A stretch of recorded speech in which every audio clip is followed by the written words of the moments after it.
किसी को मंदाग्नि हो जाए और भूख न लगे, एक दिन न खाए, 2 दिन न खाए, तीसरे दिन भी ये कहे कि भाई मुझे केवल चाय बना दो, मुझे भोजन में रुचि नहीं, मुझे कुछ खाना नहीं, तो घर वाले चिंता करने लगते हैं कि आपने 3 दिन से कुछ खाया नहीं है।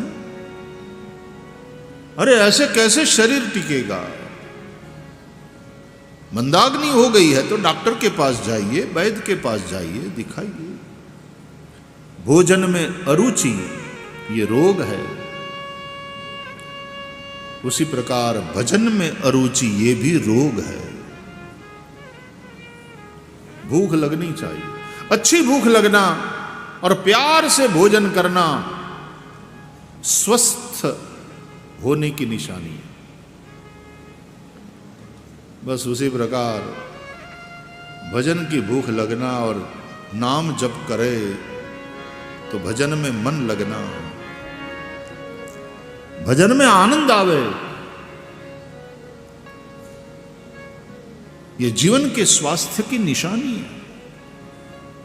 तो भगवान की कथा, वो जो भजन में अरुचि है, सबसे पहली बात उसको मिटाती है। दूसरी बात वितृष्णा, संसार के विषयों की जो तृष्णा है उसको मिटा देती है भगवान की कथा। विषय मृग तृष्णा भ्रमयति, विषयों की जो तृष्णा है वही भगाती रहती है संसार में, वो थकाती है। विषय तृष्णा को मिटा देती है ये कथा।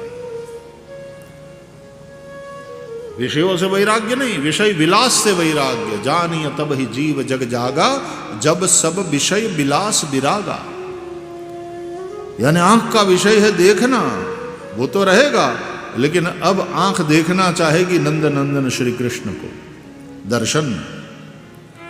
कान का विषय है सुनना, कान सुनेंगे, लेकिन अपनी प्रशंसा सुनकर प्रसन्न नहीं होंगे। भगवान की कथा ये सुनकर प्रसन्न होंगे। इसलिए श्रवणौ कथायाम।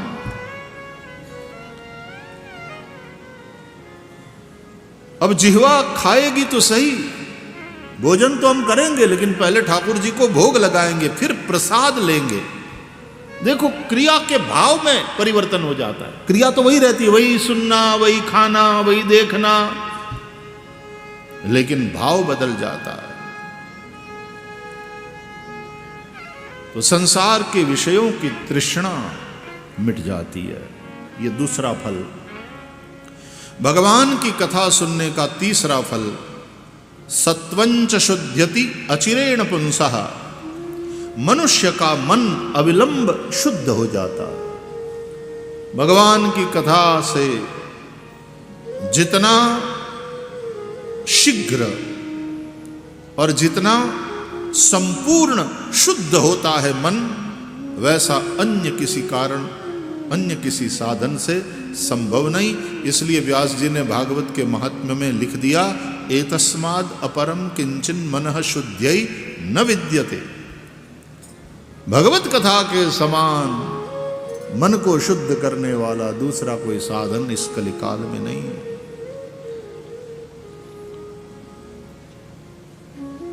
तो तीसरा फल यह है कि भगवान की कथा मनुष्य के मन को अविलंब शुद्ध कर देती।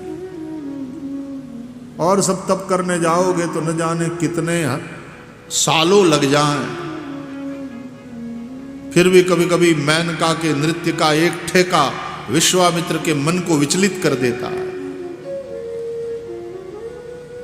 लेकिन भगवत कथा का आश्रय मनुष्य के मन को अविलंब शुद्ध करता है।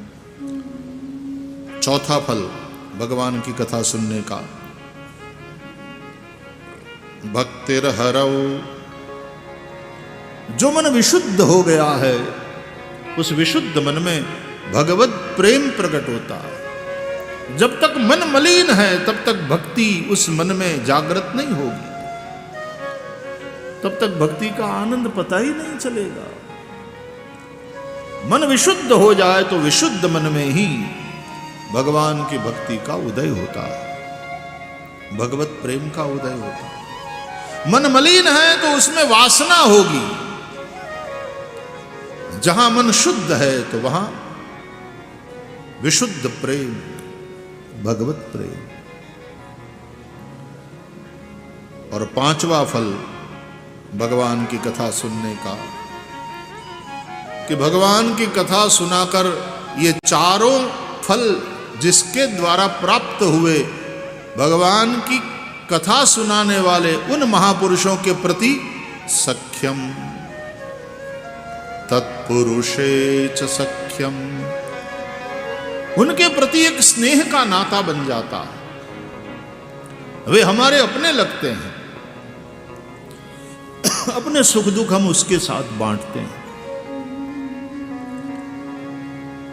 वहां अंदर की बात कहने में कोई संकोच नहीं होता, और एक पूरी श्रद्धा, एक पूरा विश्वास बना रहता है कि यहां समाधान मिलेगा और यहां से बात बाहर नहीं जाएगी। वे बिल्कुल हमारे अपने लगते हैं। तत्पुरुषे च सख्यम। तो भगवान की कथा सुनने का ये 5 फल